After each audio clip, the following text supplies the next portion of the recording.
So as we turn around, over there on your left now, this lovely old building, this was known as the County Hall.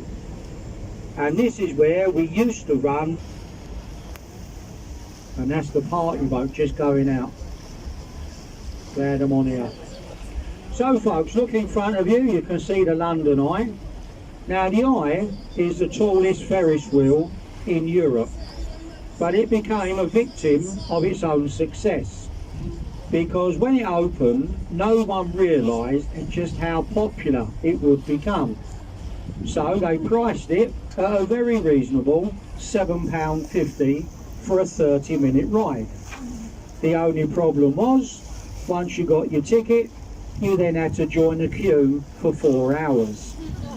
Well, today there are no queues, because it's now £30 each. So look in the pods, look at all those empty spaces. Now they've carried 64 million people round that wheel. In the first year alone, it actually paid for itself. So someone has been taking a lot of money. Now over here on your left, one of the biggest buildings in London. That's the one with the green roofs, flying all the flags. The Ministry of Defence goes as far below the ground as your left. Well, you can see it yourself. That's the busiest floating pub in London. They take more money on the Tattersall in one day than most pubs in London are now taking in a week. But the last building on the left, the one with the black spires, is called Whitehall Court. Now in there you'll find luxury apartments, a hotel and exclusive gentlemen's. Now the first group of bridges in front of us, the green one in the middle, Charing Cross Railway Bridge. Station is on the left. On each side of the bridge we built the Golden Jubilee walkways. They opened in 2002.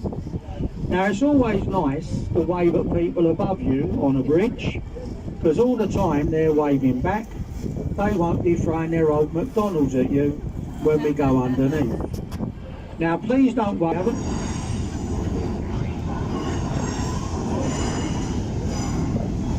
So look ahead of us on the left, look along the wall, you'll see a stone column, and that's called Cleopatra's Needle, the oldest landmark on the river. It's 3,500 years old. The building behind it, with the largest clock face in London, that is now the headquarters of Shell. But next door to Shell, with the green silvery roof, that's the famous Savoy Hotel. Now if you want to pop in the Savoy for a drink, the American bar is open. A gin and tonic in there is only £27. Now you get it in a lovely crystal glass, which you can take home with you. Just don't tell them, because they're running out. Now we've got some people to pick up here, folks, so look on your right. This is the Southbank area. Lovely 2-mile walk down the river. The first building, Festival Hall, that was built for the Festival of Great Britain of 1951.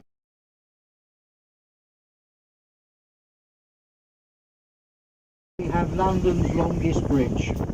Now it's known as Waterloo, and it was built during the Second World War. Now the problem we had with the bridge is that most of our men were overseas in the forces. So the only builders and labourers were the women they left behind. They were known as the land army. So the women of London built this lovely old bridge. And it's the only bridge on the River Thames that's ever opened on time and on budget. So the girl's done a good job. Now when we go under the bridge, look on the bridge supports each side of us, you'll see all these little black boxes on the river now, and this is all the new digital floodlighting we've got along the Thames. So next weekend all the bridges will be the Royal Mauve. As we go under the bridge to your left, this very elegant building was built as the Palace of Somerset, but we all know it as Somerset House. Now this is where we kept the records of births, deaths and marriage theatre. This was founded by the late Lord Olivier. But also on the right, the White Tower block, well, that used to be known as the television centre. If you're in London long enough, you have to put up with ITV, all their famous repeats. Well, this is where they used to come from. Well, they moved out to have the building refurbished. The idea was the keystone is old Father Thames looking at his river. But look just past there on the river wall, you'll see two silver dragons. There's one each side of the road, and they're guarding the City of London. So you're now entering what's called the Square Mile, the ancient city. If you look through the tunnels to the Prince of Wales. Now the building next door is the headquarters of Sea Containers, the bottom is their office, the top is their new hotel. But the last building there, the Pregnant Lady, that's Blackfriars Residential Tower. If you'd like an apartment in there, they start at a very recent Friars Road Bridge opened by Queen Victoria. Look at the bridge supports. See the church pulpits built on the front? Look at the one on the left, and at the top of the marble you'll see the carvings of the birds, the swans on the River Thames. Now the second bridge, the red columns each side, they're the remains of the first railway bridge designed by Isambard Kingdom Brunel. And the last bridge, Blackfriars, well, we turned the railway bridge into a station, and Blackfriars is the only station in England that has 1,200 solar panels on the roof.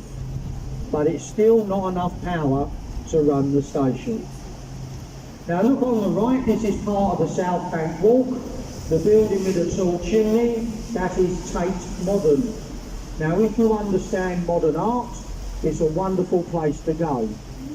If you don't understand modern art, I can recommend the pub on the right.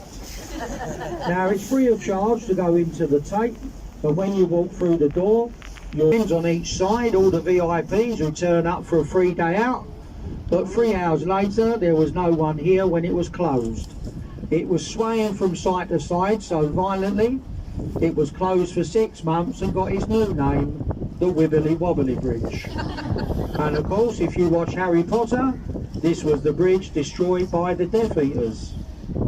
Now on the right there, behind the trees and the banners, William Shakespeare's Globe Theatre, the only timber-framed thatch roof building in London since the Great Fire. Now the reason all the entertainment was on the right is because the city fathers on the left here, they would not allow live entertainment. So that's why everyone went to Bankside. We had bear baiting sitting on the ground. If you're in London long enough, you'll get tiled up with the argument about pollution and congestion. Well, if you count the containers on the barge, there's another stack underneath. Now, one tug can tow 4 barges. So, 1 diesel engine on the Thames, or 100 lorries sitting in a traffic jam in central London. Have a look on the right there, where they're all having a nice drink at the Old Anchor Tavern. The oldest part of the building opened in 1518, but this is where Samuel Pepys, the London diarist, stayed when he described the Great Fire. As you can see, soon as the sun comes out, an extremely busy pub. So this is Cannon Street Railway Bridge, stations above us on the left. As we go through the bridge, look over on the right where the people are. Behind them you'll see some scaffold, and underneath it is a replica ship. It's 50 years old now. It's called the Golden Hind. Now the replica on the right has already been around the world twice. They're just doing a bit of renovation work, but if you want to get the history of Sir Francis Drake, that's the place to go. But of course London is changing, and we see a lot of it when we're on the river. Look up on the left, you can see what we call the monuments to money. The building with the curved top is the walkie-talkie. Behind it we have the scalpel, the gherkin, the cheese grater. As far as the next bridge, this is now called London Bridge City. And this entire section of the river now belongs to the Qatari royal family. Now most people in this country had never heard of them until the World Cup football. But they've been buying up large bits of this country for years, and this morning they've even took over one of the top football clubs in the country. They paid an exorbitant £5 billion to watch 22 men kick a football. Look above us on the left, the walkie-talkie tower. See all the people up there? The reason it's always busy is because it's free, and that's very unusual for London. What you do, you book it in advance, you get a 45-minute time slot, but if you don't want to do that, go to the restaurants on the top. So the money you save not going up the Shard, you can have a nice afternoon up there. Now behind the wall on the left, the building with the archways, that was the oldest fish market in England, known as Billingsgate. And also on the left, behind those trees, that's the lovely old custom house. This is the main customs office of England. Over here on the right, underneath this glass archway, this is called London Bridge City, Hayes Gallery. If you like shopping, eating, drinking, it's a lovely place to walk through there. It's just at the back of London Bridge Station. She was one of the first British ships equipped with radar, helping her to sight and sink the German battleship Scharnhorst. Now that ship was twice the size of her, and she was sunk on Christmas Day 1941. She was on the convoys to Russia, the Normandy landings, and the flagship in the Korean War. She's very popular at weekends. You can take your kids on there and lose them for a couple of hours. Now as we go by the ship, if you look over on the right, you'll see a very controversial building. We used to call this £10 million for him to move. Took all his mates with him as well. Now on the left is the old tower, 1,000 years of English history. A palace, fortress, prison, separate pieces. The good old days. So here we are, the last bridge. The Tower Bridge opened in 1894. Look at the top of the bridge in the centre, the city bank.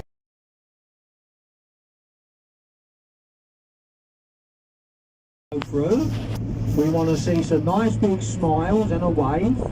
Make out you're enjoying yourselves, because there's someone up there about to take your picture. So if you're here with someone you shouldn't be with, don't look up. Now if you look through the bridge, that was the London docks. There are no docks working in London anymore because the River Thames now is a housing estate. It's a very expensive one, as you'll see as we travel down. Now folks, when we go under this bridge, we're going to make a stop on the left hand side. So if anyone has a ticket,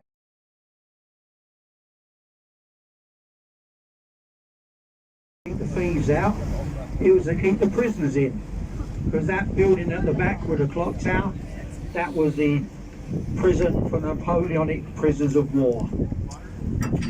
Well, if you look around you, you can see how the Thames has changed.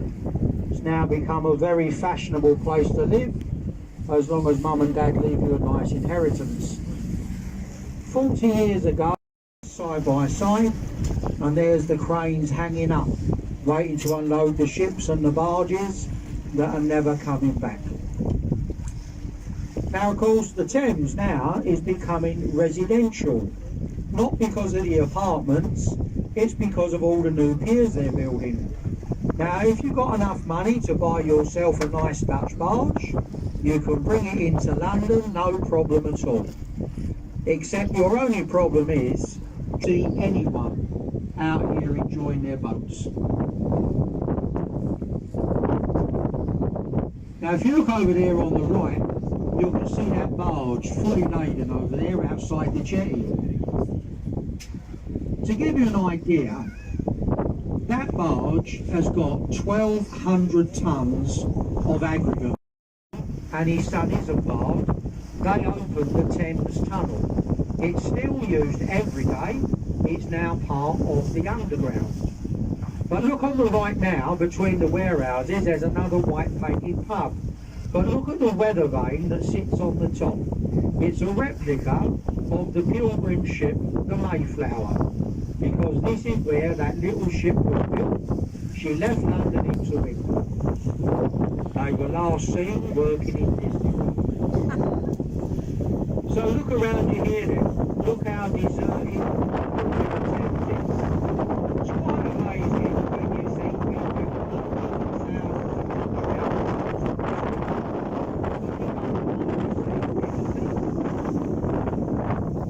now, if you want to live on the left there in Metropolitan Wharf, what you must remember, our sewers were built 130 years ago and they've never been touched.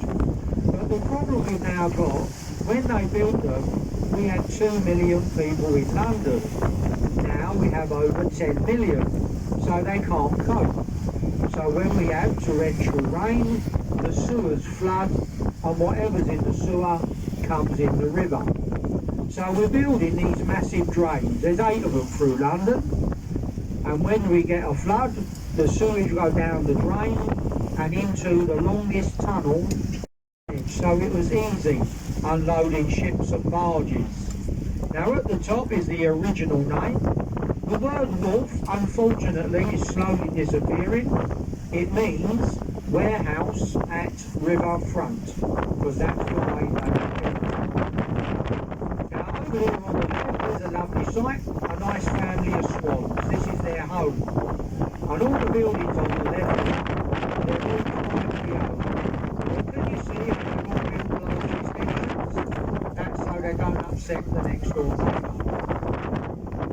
Now look ahead on the left, the last little building, it's got a red and white top and a green bottom. That's one of the opium and the gambling dens. Look on the left today, before the White House, the Grapes Public House, where Charles Dickens lived and wrote the novel Our Mutual Friend. The man who owns that pub lives in a house with got his yellow suit hanging up outside. And that's the home of City of. Your last boat leaves at 5:10. If you want to stay on with us, do the round trip, just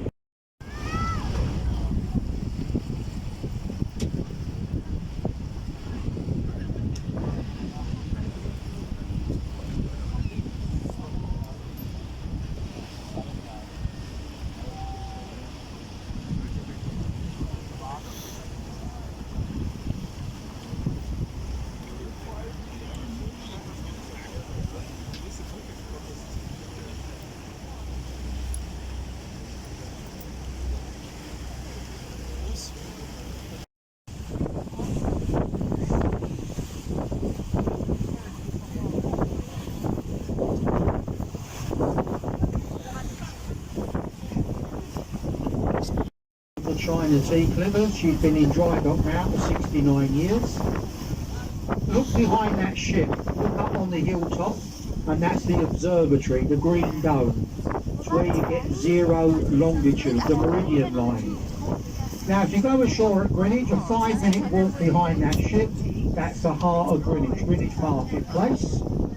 And then if you look ahead of us on the right, those magnificent white buildings with the grey domes, they were naval colleges. That was 300 years ago, and that is now the University of Greenwich. If you want to go to the museums or the Queen's House, you walk inland behind those vessels. So if you look over on the right as we turn this old lady around, if you look through the trees over there, you look inland, and the white paint building over the back, that is the main entrance to the Maritime Museum.